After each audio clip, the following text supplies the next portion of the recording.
What's up? Today we are doing the 2018 AP Calculus AB question 6 on the FRQs, and this is one of those questions that you see it and you're like, sweet, I got this one. This one's a very easy one, so let's get into it. Part A here, I'm just going to use this, and hopefully you have a sheet of paper in front of you. It says to sketch a solution that passes through 0, 2, which is this guy right here, and through 1, 0. And I'm going to go ahead and kind of darken in the slope on that one. 2 is easy. When you're doing these here, you're always looking at the next line, the next slope that it's kind of pointed to, if you want to think of it that way. 2, they're all going the same direction, so this is all just one line going across here. So there's where it goes through 0, 2, and at 0, 1 you can see it's kind of angling up, and it's coming down, going through here, and we're heading back up again, like so.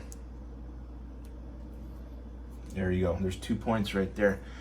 Getting into the rest of the problem, I am having my students, as we go through these, kind of key in on words, and when they say write an equation of a line tangent to the graph, that instantly is slope, right? That's our derivative, and hey, look at that, they gave us the derivative already. We don't even need to find that.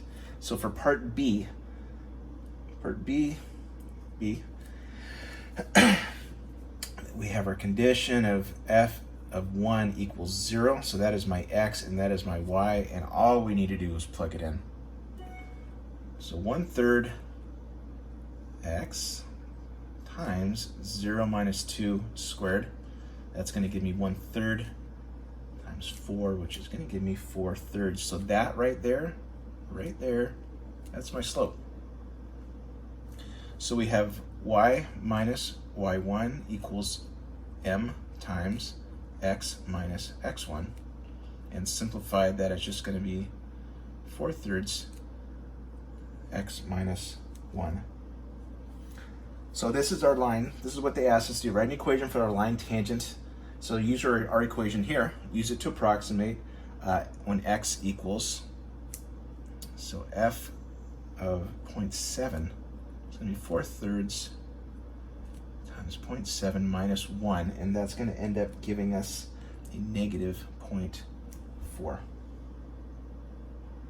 Okay? Part C.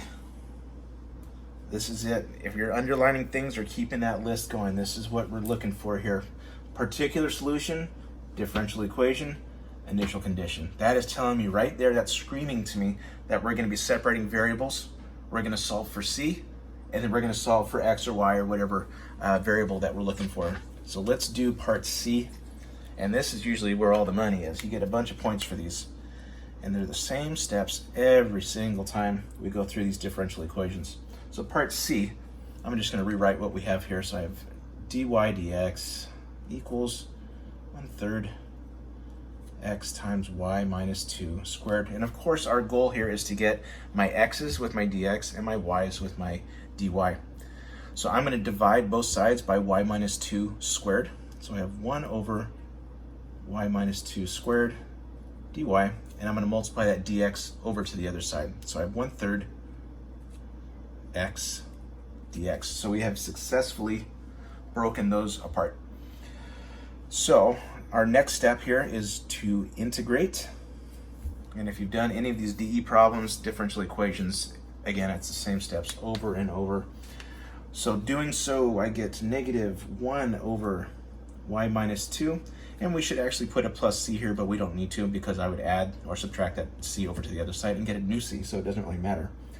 Where were we? Okay, and then find the derivative here. We're going to get x squared, and that's going to be 1/6. And there is our plus c, and this is where we need to pause for a second and say, it's time to find our c in this case, and that is going to come out of our initial condition here, f of 1. And again, this is my x, and this is my y.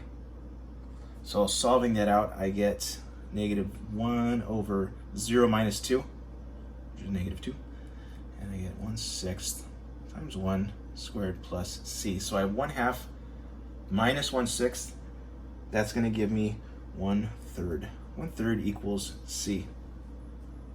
That's going to go back into this C right here. I'm going to plug the 1/3 into here, so let's keep it going. 1 over y minus 2 equals 1/6 x squared plus 1/3.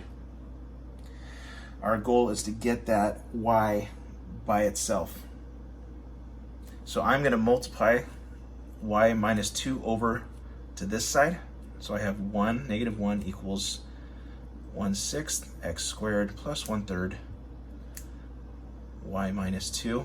Divide by this, and it's going to be ugly because we're going to have compound fractions and whatnot. Who cares? Squared plus 1/3 equals y minus 2. So my final solution is going to be 1 over 1/6 x squared plus 1/3 plus 2 equals y. Comment below if you want to see any of the other FRQs that I haven't done yet. You all have a great day. Bye-bye.